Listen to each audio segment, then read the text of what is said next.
There was a question I used to hear all the time, but almost nobody answered it correctly. Not because the answer was hidden, but because people focused on the wrong thing. I remember this clearly. People would ask, does it matter how I pray? Does posture matter? Can I pray lying down? And most answers were either extreme or completely careless. Some said it didn't matter at all. Others made it sound dangerous. But what I discovered was something deeper. Now listen carefully. The issue was never just the position of the body, it was the state of the mind. Because I saw people kneeling, but completely distracted. I saw people standing, but thinking about everything else. And I saw people lying down who started with focus, but slowly drifted, not intentionally, but naturally. Now imagine this. You decide to pray lying down. At the end of a long day, your body is already tired. Your mind is already slowing down. You begin with intention, but within moments, your focus starts fading. Not because you don't care, but because your state is working against you. Now, here's the truth you need to understand. Your posture doesn't define your prayer, but it influences your attention, and your attention determines everything. I saw this again and again. People believed they had a spiritual problem, but what they actually had was an attention problem. They were trying to stay focused in a position that made focus harder. Now, listen carefully. This is not about rules.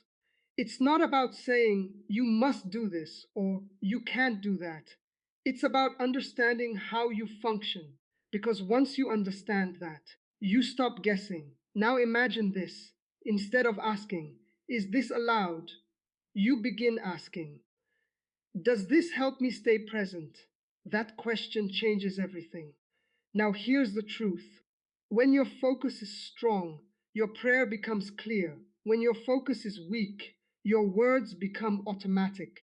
And that's where most people struggle. Not because they're doing something wrong, but because they're not aware of what's affecting them. And in this message, I'm going to show you what the Bible actually reveals about this, why posture matters more than people admit, and how to position yourself, not just physically, but mentally, so your prayer becomes focused, consistent, and real. Now, this is where most people get confused because they're looking for one fixed rule. I remember this clearly. People wanted a simple answer. Is it right or wrong? But when you actually look at the Bible, that's not how it teaches. Now listen carefully. Scripture doesn't give one single posture for prayer. Instead, it shows different positions in different moments. Now imagine this. There are times people stood in prayer, times they knelt, times they even fell on their face. Each posture reflected something: focus, urgency, surrender, attention. Now, here's the truth you need to understand: the posture was never the goal, it was the condition of the heart and mind. I saw this again and again. People were trying to copy positions without understanding the purpose behind them. And because of that, they missed the point completely. Now listen carefully. When someone knelt, it wasn't just about their body, it helped them become focused. When someone stood, it reflected alertness, awareness, readiness. Now imagine this. Every posture in Scripture supported one thing: attention. Now here's something very important. The Bible also warns about something else: going through the motions without being present. I saw this clearly. People could say all the right words, use the right posture, but their mind was somewhere else. And in that state, nothing changed. Now listen carefully. This is where lying down becomes important to understand, not as something forbidden, but as something that affects your state. Now imagine this. Your body is in a position of rest. Your breathing slows, your eyes close, your mind begins to drift. That is natural. But it also means your attention becomes weaker. Now, here's the truth: it's not that you can't pray lying down, it's that it becomes easier to lose focus. I saw this again and again. People started with intention, but slowly faded into distraction or even sleep, not because they were careless, but because their position worked against them. Now listen carefully. This is the key understanding. The Bible emphasizes being alert, aware, and present, not just speaking, but being engaged. Now imagine this. You choose a position that supports your focus. Your mind stays clear. Your attention stays steady. Your prayer becomes intentional. That's the difference. Now here's the truth. When your posture supports your attention, your prayer becomes stronger, not louder, not longer, but clearer. Now listen carefully. This is what most people miss. It's not about what is allowed, it's about what actually works. Now imagine this. Instead of choosing comfort first, you choose clarity, you choose focus, you choose awareness. That alone changes your entire experience. And in the next chapter, I'm going to show you the hidden mistake most people make. Why, even when they sit or kneel, they still lose focus, and what's really causing the disconnect. Now, this is where most people get surprised because they think the solution is simple: just change your posture. But I remember this clearly. People would sit, they would kneel, they would even remove distractions, and still their mind wandered. Now listen carefully. The real problem was never just the position of the body, it was the condition of the attention. Now imagine this: you kneel down, you close your eyes, you begin to pray, but within seconds, your thoughts start moving.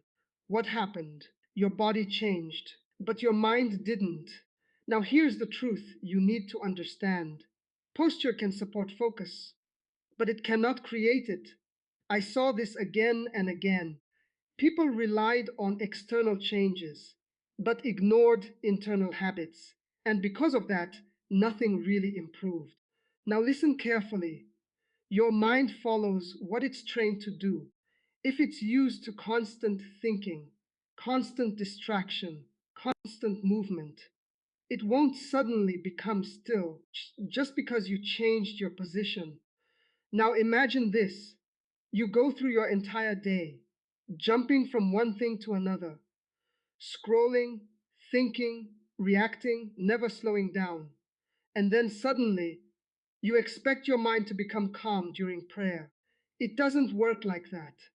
Now, here's something very important: focus is not created in the moment of prayer, it is built throughout your day. I saw this clearly. People who practiced small moments of awareness outside of prayer found it easier to stay focused during prayer, not because they tried harder, but because their mind was already trained. Now, listen carefully. This is the hidden mistake: trying to force focus instead of building it. Now, imagine this: you sit in the right position, but your mind is still rushing. You try to control it, but it keeps moving. That creates frustration. And eventually, you give up. Now, here's the truth: force creates resistance, but awareness creates control. I saw this again and again. People who stopped fighting their thoughts and instead learned to redirect them started improving faster. Now, listen carefully. The key is not to eliminate every thought, but to return your attention when it drifts. Now imagine this. You notice your mind wandering, but instead of getting frustrated, you calmly bring it back again and again. That repetition builds focus. Now, here's the truth: every time you return your attention, you strengthen it. Now listen carefully. This is what most people never realize.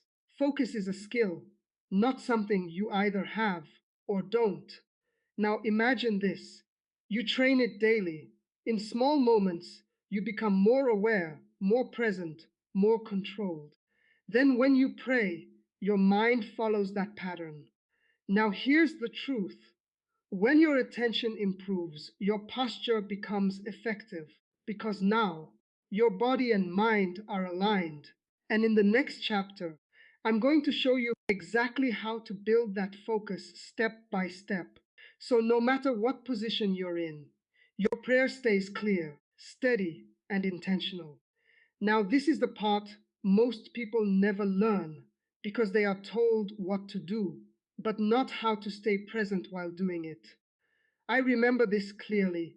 Once people understood this method, everything changed, not because their posture became perfect, but because their attention became controlled. Now listen carefully. This works whether you are sitting, standing, kneeling, or even lying down, because the method trains your focus, not just your position.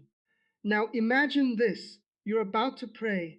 Before you say anything, you pause just for a moment. That pause is important because it separates you from everything you were just doing. Now here's the first step.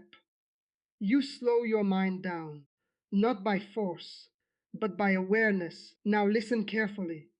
Most people jump into prayer while their mind is still running, and that's why they lose focus immediately. Now imagine this. Instead of starting instantly, you take a breath. You allow your thoughts to settle. That creates space. Now here's the second step. You begin with intention, not long words, not complicated phrases, just clarity. I saw this again and again. People who knew why they were praying stayed focused longer. Now imagine this. You're not just speaking, you're aware of what you're doing. That changes your attention. Now, here's the third step. You stay with one thought at a time. This is where most people fail. Now, listen carefully.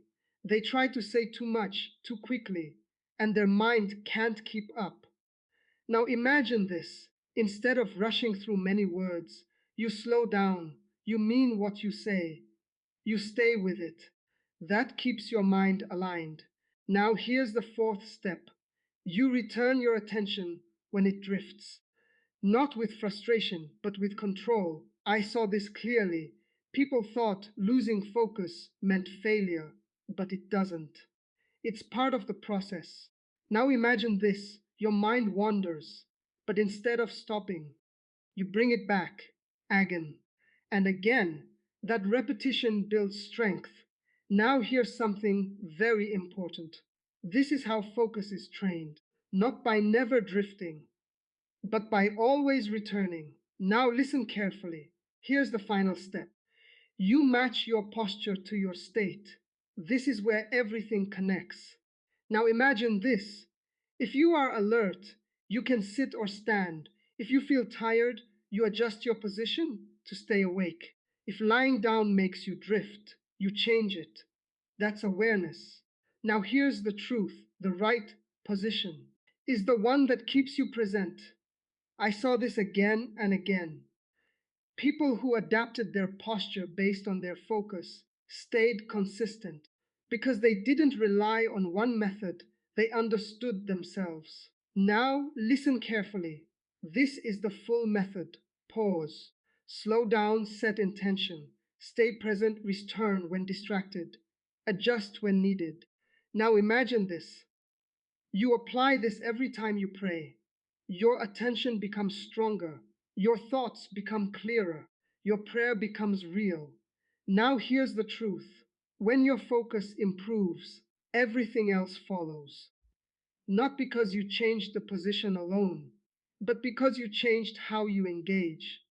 And in the next chapter, I'm going to show you what begins to happen when you stay consistent with this, how your prayer starts feeling different, and why your connection becomes stronger over time. Now, this is where the impact moves beyond prayer and begins to show up in your everyday life. I remember this clearly. This was the stage where people stopped separating prayer time from real life because something started to follow them, not the words, but the state. Now listen carefully. Before this, your day and your prayer felt disconnected. You might have a moment of focus, but once you stepped into your day, everything went back to normal. Distractions returned, reactions returned, old patterns returned, and it felt like nothing stayed. Now imagine this. You pray with intention, but an hour later, you're reacting the same way as before. That's what most people experience. Now here's the truth you need to understand. If your attention changes only in one moment, your life won't change. But if your attention begins to stay with you, everything starts to shift. I saw this again and again. People who built real focus during prayer started carrying that focus into their day, not because they tried to, but because it became natural. Now listen carefully. This is where your reactions begin to change. Now imagine this. A situation appears that would normally trigger you, but this time you pause. Not because you forced it, but because your mind is already trained. That pause changes your response. Now, here's something very important. Your life is shaped more by your reactions than by the situations themselves. I saw this clearly. People who became more aware stopped reacting instantly. They created space, and in that space, they chose better responses. Now, listen carefully. This is where your decisions improve. Now, imagine this. Instead of rushing into choices, you slow down, you think clearly, you act with intention. That creates better outcomes. Now, here's the truth. Clear decisions come from a clear mind, and a clear mind comes from consistent focus. Now, listen carefully. This is the next shift. You are no longer controlled by every thought, you are aware of them. Now imagine this, a distracting thought appears, but you don't follow it, an emotion rises. But you don't act on it immediately. You observe, you choose. That is control. Now here's the truth. Control is not about stopping everything. It's about not being controlled by everything. I saw this again and again. People who developed this level of awareness started feeling different, more steady, more grounded, more clear. Now listen carefully. This is where your entire experience begins to change. Not because your environment changed, but because your interaction with it did. Now imagine this. Your day feels lighter, less chaotic, more manageable, because your attention is no longer scattered. Now here's the truth. When your focus becomes consistent, your life becomes consistent. And in the next chapter, I'm going to show you the final stage, what it looks like when this becomes part of who you are, and you no longer struggle to stay focused at all. Now, this is the stage most people don't believe is possible because they've spent so long trying to focus and failing. I remember this clearly. People would say, I just can't stay consistent.